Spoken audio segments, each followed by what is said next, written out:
tugeze ku cyumweru cya gatanu mu byumweru bisanzwe by'umwaka wa liturujia, umwaka A.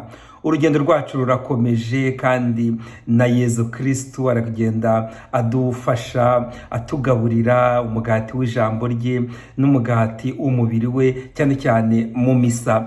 Nicyo gituma rero twongeye guhurira kuri iyi gahunda yo gusangira ivanjiri yo ku cyumweru.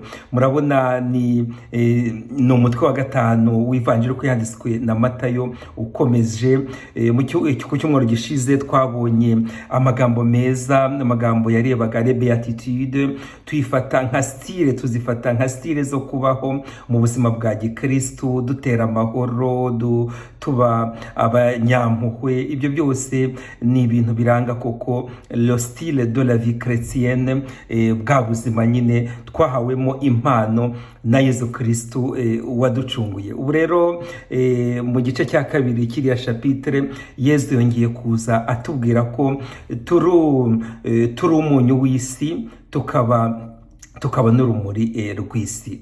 Bavandimwe, umunyu icyo ugamije ni ugutanga uburyohe mu biryo.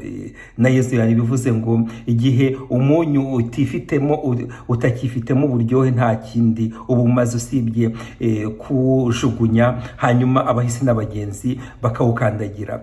Nimba rero turi abakristu, niba koko twarakurikiye Yesu, niba twaramukinguriye imiryango y'umutima wacu, ni ngombwa ko natwe tuba duha icyanga abatubona ubuzima bwose, mu buzima turimo, bwaba ubuzima bw'akazi, ubuzima bw'umuryango, ubuzima bw'imibanire y'abantu, aho hose tugashyiramo icyanga cy'ubukristu.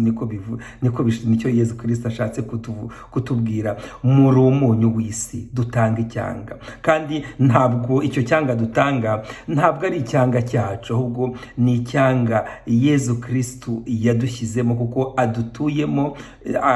Ibyo dutanga ni ibyo aba yaraduhaye, kuko ibyacu byose ni ibye, nk'uko tujya turirimba. Kubitanga rero ni ugutanga ibyo Yezu Kristu yaduhayeho impano, tukabisangira n'abandi, kuko umukristu asangira n'abandi ubuzima bwiza, asangira n'abandi ibyiza, asangira n'abandi izo mpano zose Imana itanga.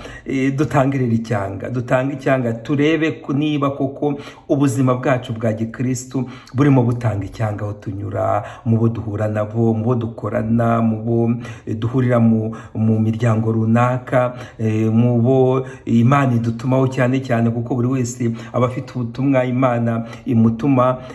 Turebe neza rero, kuko icyo ikigamijwe mu byo ivanjiri y'iki cyumweru kitwigisha ni ugutanga icyanga ahantu hose Imana idushyize, kuko turebe nimba amagambo adusohokamo atari amagambo atanga icyanga, ntabwo turi abakristu.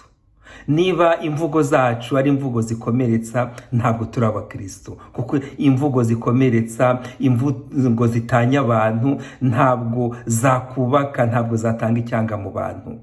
Imvugo z'amashyari ntizatanga icyanga mu bantu.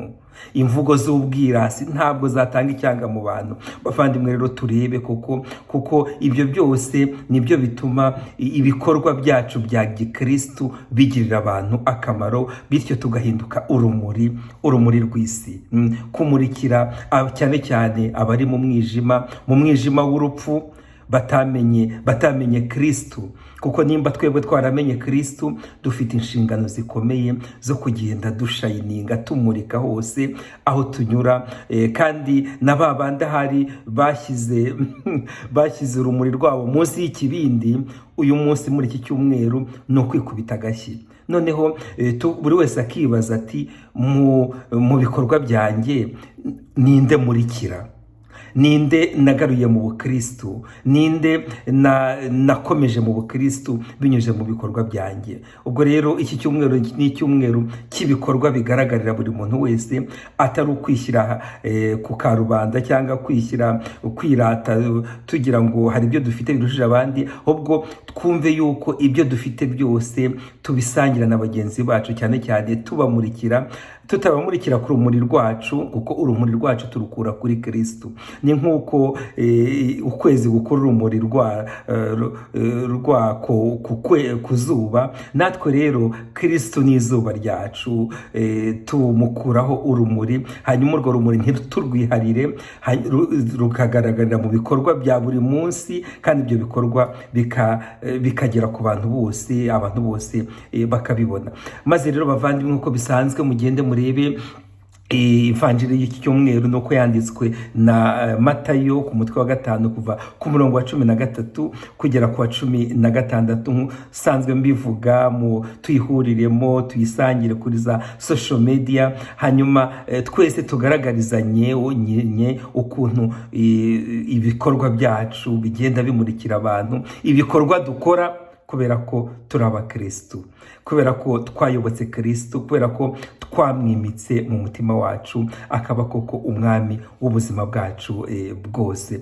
Imana ishobora byose nibaho umugisha rero, kandi ibarinde ku izina ry'Imana Data na Mwana na Roho Mutagatifu. Amen. Icyumweru kiza bavandimwe.